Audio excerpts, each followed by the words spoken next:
સુરતમાં મારુતિ વીર જવાન ટ્રસ્ટ દ્વારા 121 શહીદ પરિવારોને 3 કરોડથી વધુની સહાય કરવામાં આવી છે।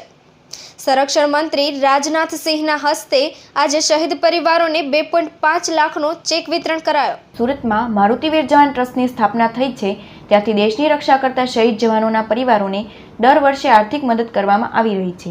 શહીદો કો સલામ કાર્યક્રમ અંતર્ગત દર વર્ષે 2.5 લાખ રૂપિયા શહીદ પરિવારોને આર્થિક મદદ આપવામાં આવે છે, ત્યારે આ વર્ષે 121 શહીદ પરિવારોને મદદ કરવામાં આવી છે। નવી દિલ્હી ખાતે દેશના સંરક્ષણ મંત્રી રાજનાથ સિંહના હસ્તે 121 શહીદ પરિવારોને રૂપિયા 2.5 લાખની મદદ પ્રમાણે મારુતિ વીર જવાન ટ્રસ્ટ દ્વારા સંરક્ષણ મંત્રી રાજનાથ સિંહને રૂપિયા 3 કરોડ 2,50,000નો ચેક અર્પણ કરવામાં આવ્યો હતો, જ્યાં રાજનાથજી દ્વારા 121 શહીદ પરિવારોના ખાતામાં આ સહાયની રકમ ડિજિટલી રીતે મોકલવામાં આવી હતી। છેલ્લા 3 વર્ષથી શહીદ પરિવારોને મારુતિ વીર જવાન ટ્રસ્ટ દ્વારા સેવા કરવામાં આવી રહી છે। આ વર્ષે દિલ્હી ખાતે શહીદ પરિવારોને મદદ કરવાનો કાર્યક્રમ યોજવામાં આવ્યો છે।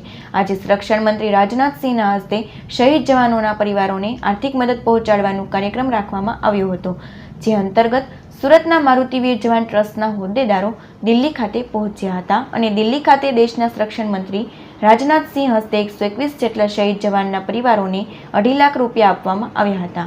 આ કાર્યક્રમમાં સુરતના સાંસદ અને કેન્દ્રીય રેલ રાજ્યમંત્રી દર્શના જરદોશ સાથે મારુતિ વીર જવાન ટ્રસ્ટ સાથે જોડાયેલા ઉદ્યોગપતિઓ ઉપસ્થિત રહ્યા હતા। મારુતિ વીર જવાન ટ્રસ્ટ દ્વારા 121 પરિવારોને આર્થિક મદદ સ્વરૂપે 2.5 લાખ રૂપિયા લેખે 3 કરોડ 2,50,000 રૂપિયાનો ચેક સંરક્ષણ મંત્રી રાજનાથ સિંહને અર્પણ કરવામાં આવ્યો હતો। ત્યારબાદ રાજનાથ સિંહ દ્વારા ડિજિટલી રીતે તમામ પરિવારોના ખાતામાં રૂપિયા ટ્રાન્સફર કરવામાં આવ્યા હતા। આ સાથે તમામ 121 શહીદ જવાનના પરિવારો વર્ચ્યુઅલી આ કાર્યક્રમમાં જોડાયા હતા અને તેમની સાથે રાજનાથ સિંહે વાતો કરીને તેમને સાંત્વના પાઠવી। सूरत के एक पारंपरिक आदमी नानू भाई तय करते हैं कि इनके लिए कुछ करना चाहिए। શહીદ પરિવારની સેવા કરવાની આપણને સુરતને એક તક મળી અને એનું માધ્યમ મને મળ્યું, એટલે હું ભગવાનનો અને સૌ મિત્રોનો ખૂબ ખૂબ આભારી છું। કાર્યાલયનું ખાતમુહૂર્તમાં કાર્યાલય હોય નહીં, પણ આપણે કથા હાઇલાઇટ કરવી હતી એટલે ધ્વજરોપણ કર્યું અને કાર્યાલયનું ખાતમુહૂર્ત કરીને કાર્યાલય બનાવ્યું। 3 મહિના સુધી ત્યાં આપણે કાર્યાલય ચલાવ્યું અને એના માધ્યમથી કથા બહુ હાઇલાઇટ થઈ। એટલે આપણને બહુ લોકોએ, મીડિયાવાળાએ, જનતાએ, તમામ સમાજના તમામ શ્રેષ્ઠીઓએ ખૂબ જ સહયોગ આપ્યો છે, એટલે આપણે અહીં સુધી પહોંચ્યા છીએ। આપણને સરકાર તરફથી પણ સહયોગ મળતો રહ્યો છે, આપણને કોર્પોરેશનનો પણ સહયોગ મળતો રહ્યો છે। કોર્પોરેશને આપણને 1 કરોડ રૂપિયાના હોર્ડિંગ આપ્યા હતા। તો હું તો ભગવાનને એવી પ્રાર્થના કરું છું કે આવી નવી આયોજન, આવા નવા ટ્રસ્ટો દેશના દરેક રાજ્યમાં થાય, પછી પાછળ કોઈ રળવાવાળું હોતું નથી। તો આપણે એક નૈતિક ફરજ બને છે કે દરેક જગ્યાએ આવા કાર્ય થાય અને એને આપણે પ્રેમ અને હું પૂરી પાડી શકીએ। આપણે આવતી 16 તારીખે રાજનાથ સિંહના હાથે ઓનલાઈન આપણે 121 પરિવારને એના ખાતામાં રાશિ ટ્રાન્સફર કરવા જઈ રહ્યા છીએ અને સાહેબને પણ આ કાર્ય બહુ ગમે છે, એટલે એણે આપણને ગુજરાતના શ્રેષ્ઠ કાર્યક્રમનો એવોર્ડ પણ આપણને આપ્યો છે। એ શ્રેય તમામ ટ્રસ્ટીઓને અને પહેલાં તો સ્વયંસેવકને જાય છે કે જેણે રાતને દી ઉજાગર। भारत सरकार की मंत्री श्रीमती दर्शना जरदोश जी, जो सूरत की मेंबर ऑफ पार्लियामेंट भी हैं, और हमारे श्री नाथू भाई सावलिया, जो इस मारुति वीर जवान ट्रस्ट के ये संस्थापक अध्यक्ष, और पद्मश्री मथुर भाई सवानी, श्री लवजी भाई बादशाह ट्रस्टी, श्री हिम्मत भाई धोलकिया, श्री केशव भाई गोटी, श्री मनहर भाई संस्पारा और श्री बेलीजी भाई बिराडिया और समस्त शहीद परिवारों के सदस्यगण आज मारुति वीर जवान ट्रस्ट द्वारा आयोजित शहीदों ने सलाम अथवा शहीदों को सलाम कार्यक्रम श्रृंखला की चौथी कड़ी से जुड़कर मुझे खुशी हो रही है। खुशी ही नहीं बल्कि मैं कहूंगा कि मुझे बहुत ही बड़ा गर्व महसूस हो रहा है। सबसे पहले तो मैं राष्ट्र रक्षा के यज्ञ में अपना सर्वस्व बलिदान कर देने वाले वीर सैनिकों और उनके परिजनों को शीश झुकाकर नमन करता हूं, उनका अभिनंदन करता हूं। साथ ही मैं उन समस्त स्वातंत्र वीरों को नमन करता हूं जिन्होंने राष्ट्र की वेदी पर अपने जीवन पुष्प अर्पित कर दिए। जिस समाज में सैनिकों के सम्मान की परंपरा हो, उनके परिजनों के सम्मान की परंपरा हो, उस समाज की सुरक्षा पर कहीं कोई आंच नहीं आ सकती है और उस समाज के उत्थान पर कोई प्रश्न चिन्ह नहीं लग सकता है, ऐसा मेरा पक्का विश्वास है। मारुति वीर जवान ट्रस्ट अपने आयोजनों के माध्यम से सैनिकों के सम्मान की परंपरा का विस्तार कर रहा है। इसलिए मैं मारुति वीर जवान ट्रस्ट के संस्थापक अध्यक्ष श्री नानूभाई सावलिया और साथ ही जितने भी हमारे ट्रस्टी हैं, उन सभी को मैं अपनी तरफ से हार्दिक बधाई देता हूं। और जिन सैनिकों ने इस देश की आंतरिक और बाह्य सुरक्षा सुनिश्चित करने के लिए अपने प्राणों की भी बाजी लगा दी, ऐसे परम वीरों के परिवार के प्रति श्रद्धा और सम्मान से स्वाभाविक रूप से मेरा सिर झुक जाता है। साथियों, जो बलिदान इन जाबाजों ने किया है वह कभी भुलाया नहीं जा सकता है। जो देश के लिए शहीद हो गए उन पर हमें नाज है, मगर हमें यह नहीं भूलना चाहिए कि जो शहीद हुए हैं वह किसी बहन के भाई थे, किसी के पति थे या किसी माँ बाप के बेटे या बेटी भी थे। जो देश की सुरक्षा के लिए खड़े होते हैं उनके परिवारों के लिए भी यह देश और समाज भी पूरी ताकत और तन्मयता और तत्परता से खड़ा होता है। यह इस तरह के आयोजनों से सिद्ध होता है। शहीद सैनिकों के परिवारों के लिए संबल बनकर खड़े होना यह हमारा राष्ट्रीय दायित्व भी है और इसे मैं नैतिक दायित्व भी मानता हूं। फिर आज जब हम इन शहीद सैनिकों के परिवारों के साथ खड़े हो रहे हैं तो इन पर हम कोई एहसान नहीं कर रहे हैं, बल्कि जो देश के लिए बलिदान हुआ है हम उसका सम्मान कर रहे हैं। वीर गति प्राप्त सैनिकों के परिवारों के सम्मान में ही हम सबका सम्मान स्वाभाविक रूप से जुड़ा हुआ है। किसी भी सैनिक के लिए उसका परिवार उसकी बड़ी ताकत और उसका सबसे बड़ा सपोर्ट सिस्टम होता है। सैनिकों का यह सपोर्ट सिस्टम हमेशा मजबूत रहे, इसकी चिंता पहले ही दिन से हमारे प्रधानमंत्री श्री नरेंद्र मोदी जी के नेतृत्व वाली हमारी सरकार ने किया है। जब मैं देश का गृह मंत्री था तो मैंने अपने सेंट्रल आर्म पुलिस फोर्सेस के जवानों और अधिकारियों के इस सपोर्ट सिस्टम को मजबूत करने के लिए कई छोटे बड़े निर्णय लिए थे, मगर जिस निर्णय से सभी शहीद सैनिक परिवारों को सर्वाधिक सहारा मिला था वह था भारत के वीर फंड का। अभी 2 दिन पहले रक्षा मंत्रालय में भी मैंने सैनिकों के परिवारों की सहायता के लिए मां भारती के सपूत नाम से एक नई वेबसाइट लॉन्च की है और इस वेबसाइट के माध्यम से भी देश की जनता सैनिकों के परिवारों को संबल दे सकती है। साथियों, किसी भी राष्ट्र के निर्माण के लिए कुछ आवश्यक तत्व होते हैं, कुछ कंपोनेंट्स होते हैं। उन अंगों में भूमि होती है, उस पर रहने वाले लोग जिसे हम जन कहते हैं वे होते हैं, एक शासन व्यवस्था होती है, पर इन सबसे ऊपर एक और प्रमुख चीज होती है, बाकी सब जिसके अनुगामी होते हैं, वह है हमारी राष्ट्रीय चेतना।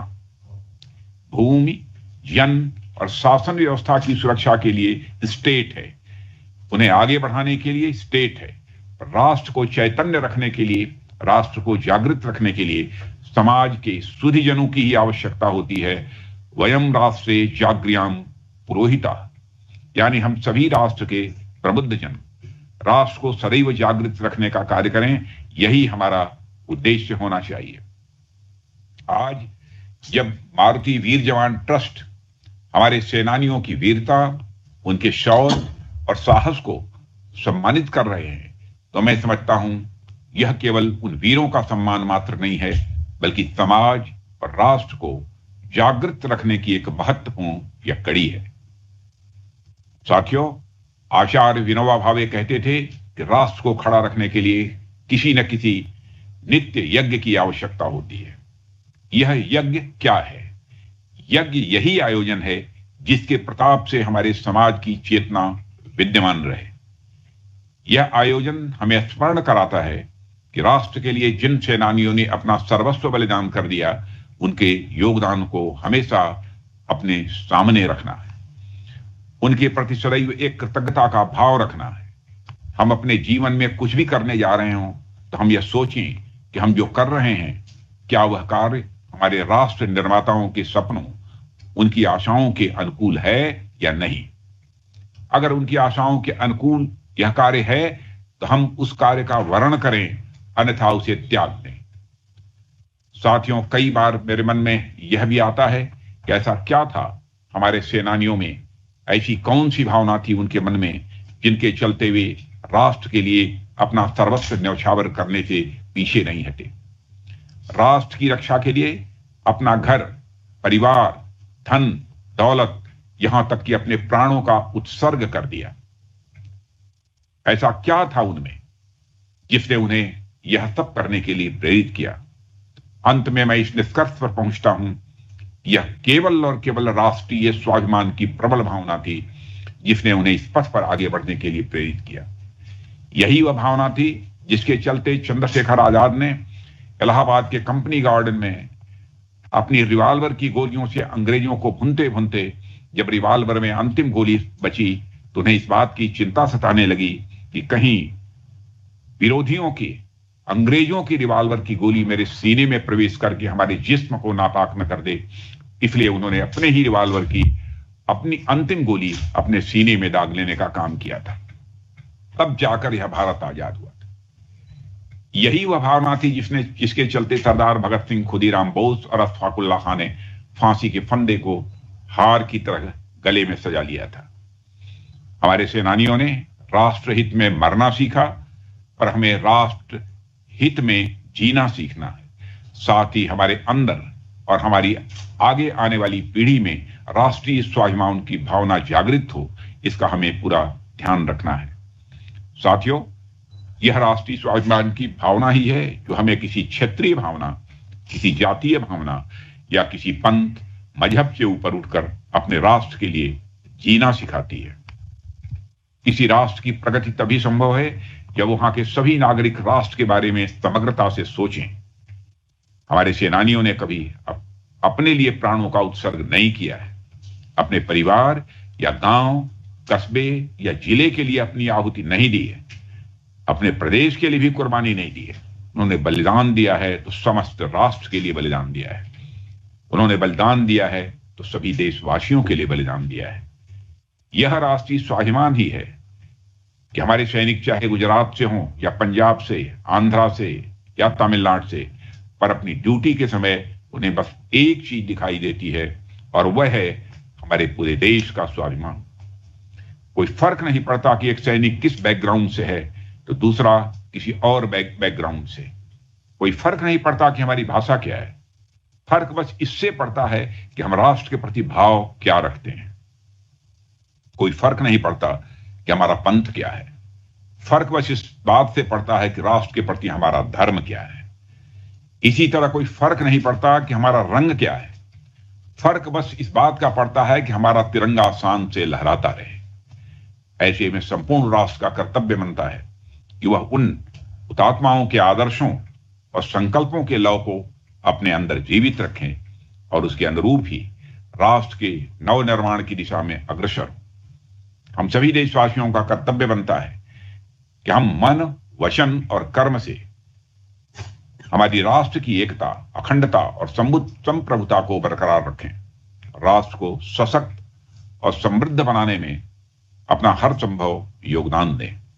साथियों, पिछले कुछ वर्षों में हमारी सरकार ने अनेक ऐसे कदम उठाए हैं जो न केवल हमारे स्वतंत्रता सेनानियों के सपने को साकार करने वाले हैं, बल्कि आगामी पीढ़ी को राष्ट्रीय भावना से जोड़ने वाले भी हैं।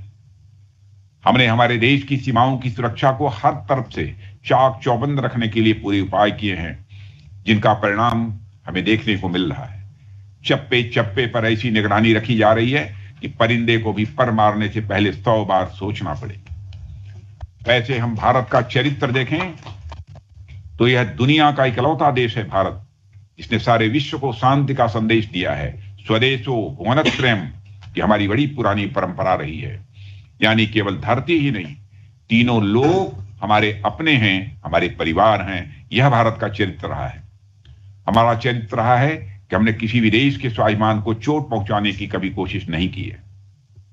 परंतु अगर भारत के स्वाभिमान पर चोट पहुंचाने की कोशिश की गई है तो हमने उसका मुंहतोड़ जवाब भी दिया। जल हो, थल हो या नभ हो, हमारी फोर्सेस आज सीमा सुरक्षा में ऐसे वेपन्स और इक्विपमेंट के साथ तैनात हैं जो पहले कभी हमारे पास नहीं थे। आए दिन हमारे नेवी और इंडियन कोस्ट गार्ड नए नए जहाजों की कमीशनिंग कर रहे हैं। जहाजों को वर्ल्ड लेवल के सिस्टम और इक्विपमेंट से लैस किया जा रहा है। हमारी आर्मी को नए नए और विश्वस्तरीय गन्स, इक्विपमेंट्स, सिस्टम से लैस किया जा रहा है। आत्मनिर्भर अभियान के तहत बम, गोले, बारूद अब हम अपने देश में ही निर्मित करने की दिशा में तेजी से आगे बढ़ रहे हैं और हमने पूरे विश्व को संदेश दिया है कि make in India and make for the world. कहने का मतलब यह साथियों की राष्ट्र की जिस सुरक्षा और समृद्धि का संकल्प के लिए हमारे स्वतंत्रता सेनानियों ने अपना बलिदान कर दिया था, वह संकल्प आज भी एक मिसाल के रूप में हमारा पथ प्रदर्शित कर रहा है। आज जो काम भारतीय जवान ट्रस्ट कर रहा है वो उसी प्रेरणा से काम कर रहा है। इस अवसर पर अधिक कुछ न कहते हुए मैं एक बार पुनः हमारे सैनिकों और उनके परिजनों को शीश झुकाकर नमन करता हूं और इस सम्मान समारोह के आयोजकों को यानी मारुति वीर जवान ट्रस्ट, जिसके संस्थापक अध्यक्ष नानू भाई सावलिया, ट्रस्टी पद्मश्री हमारे मथुर भाई सवानी, ट्रस्टी लौजी भाई बादशाह, ट्रस्टी हिम्मत भाई ढोलकिया और ट्रस्टी केशु भाई कोटी और ट्रस्टी मनहर भाई संस्पारा और ट्रस्टी वेलेजी भाई विराडिया ट्रस्टी, इन सभी लोगों के प्रति हृदय की गहराइयों से मैं आभार व्यक्त करता हूं। और हमारी सूरत की लोकप्रिय सांसद, उन्होंने भी इस अवसर को छोड़ा नहीं, अपने दायित्व का निर्वहन किया है इस कार्यक्रम में आकर। दर्शना जरदोश जी, मैं उनके प्रति भी आभार व्यक्त करता हूं इस कार्यक्रम में शिरकत करने के लिए। इन्हीं शब्दों के साथ पुनः हृदय की गहराइयों से अपने सभी शहीदों को नमन करता हूं और उनके परिवार जनों के प्रति हृदय से सम्मान की अभिव्यक्ति करते हुए यहीं पर अपना निवेदन समाप्त करता हूं। अरविंद राठौर, GTV न्यूज, सूरत।